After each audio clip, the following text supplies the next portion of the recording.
Saludos amigos y bienvenidos a un episodio más de Camino al Arte con Bombita. Hoy nos encontramos desde la Gran Popella de Santurce. Sí, porque estamos en la casa de nada más y nada menos que de Víctor Alicea, o como él dice, su pequeño planeta. Así que para que no pierdas detalle de esta interesante entrevista, mantente conexión con nosotros en Camino al Arte con Bombita.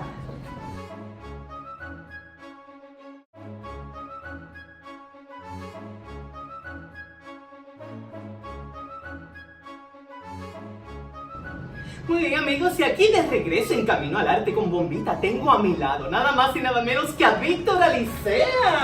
Saludos. Bienvenido y gracias por invitarnos a tu casa y bienvenido a mi programa, a mi canal. Mi pequeño planeta en tu casa. Gracias, igual que mi programa para ti. Es un honor, Esta es un honor. Yuya, que está Ay, nerviosa. saludos, mire Yuya, qué bonita, es un animal lover igual que Bombita. Y cuéntanos, Víctor, ¿qué es para ti el arte? Para mí el arte es oxígeno, es el oxígeno de una nación. Es lo que le da vida a una nación. Qué bonito, ¿verdad? El arte yo siento que está en todo. Sí, el arte es hasta un ritual espiritual. Y cuéntame, Víctor, ¿cómo nace este interés en ti para el arte? Pues mira, yo soy el menor de 9 hermanos. Mi papá podía ser mi abuelo, porque mi mamá me tuvo casi entrando a los 50, mis hermanas mayores podían ser mi mamá, y mi hermano mayor podía ser mi papá.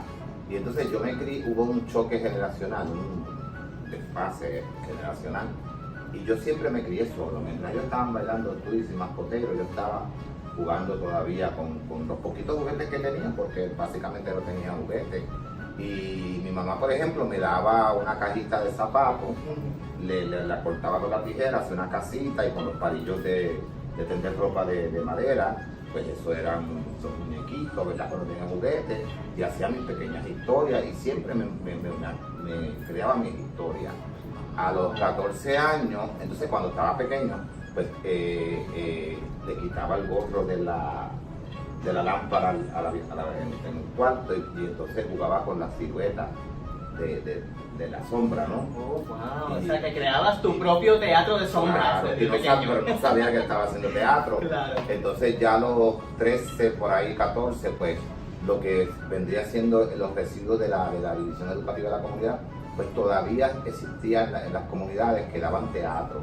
Y un día veo esas dos caretas de teatro que no sabía que era tragedia y comedia. El señor Edwin Pantoja, que es familiar de Antonio Pantoja, me dice, pasa, entra. Y empecé a coger teatro ahí en la comunidad, y fue bien lindo porque él nos enseñó los clásicos. Yo creo que los clásicos puertorriqueños es bien importante porque te ayuda a conocer la historia. Pues hice La Carreta, teniendo 14 años, De Gigante, Don Goyito, La Chalca, y para mí, o sea, hacíamos escenas cortas dentro del taller y me ayudó mucho, pero entonces ahí es que yo dije, esto me gusta. O sea, que tu primer contacto con el arte fue el teatro. El teatro. La actuación. Claro, pero me dediqué luego, Ujú. cuando consigo una beca con Junito Betancourt, me dediqué primero al baile, porque la carrera de baile desgraciadamente se empieza tarde aquí, a diferencia de otros países, porque, ¿qué ocurre? Que, ¿cómo te digo? Por la cuestión machista, Sí. pues uno empieza un poco tarde. En otros países cogen los niños desde temprana edad. Y entonces pues, me dediqué exactamente al baile hasta en el 80 que me retiré, y de ahí me dediqué a la actuación cuando entré a teatro de repertorio con Teatro del 60. Pero siempre has mantenido, aunque te dedicaste luego al teatro, siempre has mantenido lo del baile, ¿verdad? Siempre lo integras a tus personajes. Sí, por ejemplo, lo integré, o sea, acuérdate que todas las artes se unen, entonces, Claro. aunque me haya dedicado a la actuación completamente ahora, pues el baile es un recurso. Pues, por ejemplo, cuando hice Hairspray, pues me ayuda. Cuando hice La Verdadera Historia de Pedro Navarro, musical, pues me ayuda también, o sea, y lo uso como recurso, y lo usé como recurso para Guille, como personaje de Guille. Claro, definitivamente, Sí. claro que sí. Entonces, cuéntame, me mencionaste que Desde temprana edad siempre sentiste pasión por el arte, pero en tu familia, ¿hay personas que estén ligadas al arte, que te llevaron a eso? ¿Fue simplemente algo que descubriste solo? Yo era la oveja negra de la familia en el sentido de que artista, cuando dije que era bailarín, pues perdí muchas amistades porque yo jugaba fútbol, soccer, yo era portero, claro, sí, pobrecito en el barrio, ni con tenis, ni con equipo. Fútbol norteamericano, de fútbol americano era tackle, en fútbol soccer era portero, fui atleta de 100 metros flat. O sea, al ser bailarín, pues, en aquella época era malo. Acuérdate que estamos hablando de una época donde no se hablaba de perspectiva de género, no se hablaba de equidad, no se hablaba de respeto a la diversidad. Y pues, básicamente, pues, como no había nadie en el arte, en la familia, pues yo era el diferente. Y entonces te decían, te vas a morir de hambre, decían, ¿se puede decir la palabra? Decían, todos los bailarines son patos, así decían, y todos los actores son patos y las actrices son putas. Y yo pues logré superar eso.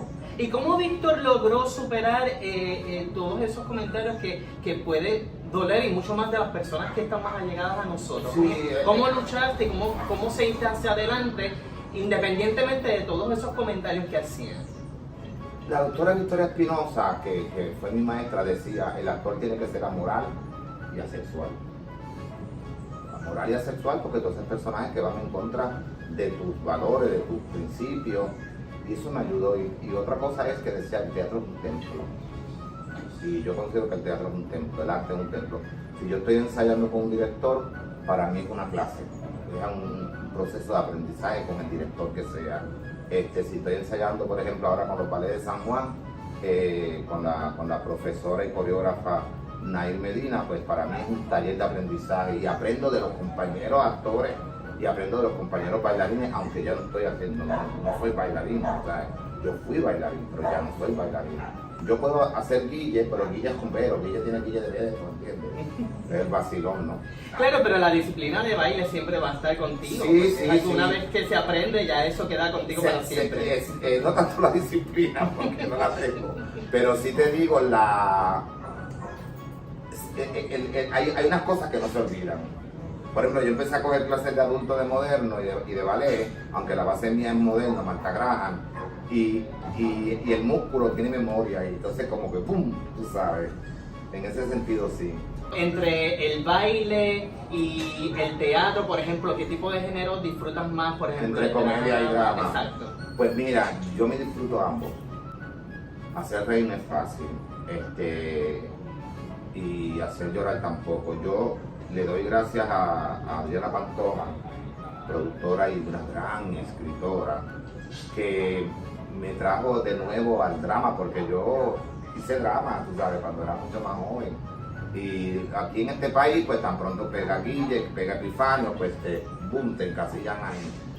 Y el mismo Tom Hanks lo decía, por eso se produjo la película de Filadelfia. No sé si la llegaste a ver, que es excelente, es preciosa. Y por ejemplo, yo cuando hice Luna Azul, que es un drama de este homosexual mayor, que el hijo no la acepta, él cuando joven era transformista, el hijo lo descubre, lo rechaza, termina envenenándose porque fue víctima de la guerra de Vietnam, y yo me salía visceral, salía en un colapso de cada función. Pero dentro de la comedia, a pesar de que tú haces comedia comercial entre comillas, porque Susa y Epifanio vendría siendo comedia del arte. Sí. Comedia del arte. Sí. Y a mí Epifanio me saca mucha energía, porque Epifanio no soy yo. Guille me saca mucha energía. Y yo me disfruto ambos, la comedia, el drama, los musicales. He tenido la suerte de hacer musicales. Hice la burda de Hairspray con orquesta en vivo, y pude cantar en vivo en Bellas Artes. Me encantó porque el hijo de Lito Peña dirigió musicalmente y él decía, tú entras cuando tú quieras. Y la orquesta en vivo y bienvenida, tú sabes. Fue una experiencia tremenda, de verdad. pero me disfruto todo, todo. El teatro es jugar. Lo único que yo acepto al gringo es play. Definitivo, definitivamente el teatro es jugar. Y te pregunto, Víctor, cuando estás en la creación de tus personajes, ¿piensas en alguien que realmente hayas conocido? ¿Tus personajes se parecen a alguien que te rodee? Pues mira, Guille, porque es lo que más la gente conoce. Guille está basado en unas experiencias vividas mías de la época de Bachelor. La gente gay, tú llegabas allí y decías, morí full, qué linda estás preciosa, qué de guay, atácate, darling. O sea, era la gelda como los raperos ahora que dicen, mira, pichea. Pues la gente gay tenía su gelda, su forma de hablar, ¿no?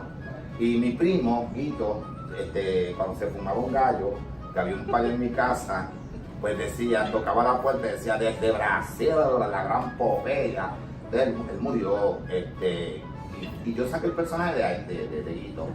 Era el mejor que imitaba a Carmita Jiménez en Puerto Rico y a Olga Guillot. Trabajó en Bachelor. Talento y era un gran actor, un comediante natural. Entonces, de pasado en Guito, yo hice el personaje que mucha gente se cree. Hay una película que se llama Maniquí, que es un prieto que hace de gay. Pues tú sabes que Guille nació primero que Maniquí, nació en el canal 7.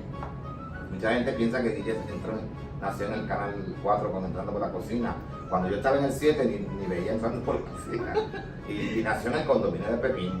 Condominio de Pepín. Oh, qué bien. Y Epifanio nació en el derecho de lavar. Epifanio está basado en mi papá y en el tío de un amigo mío.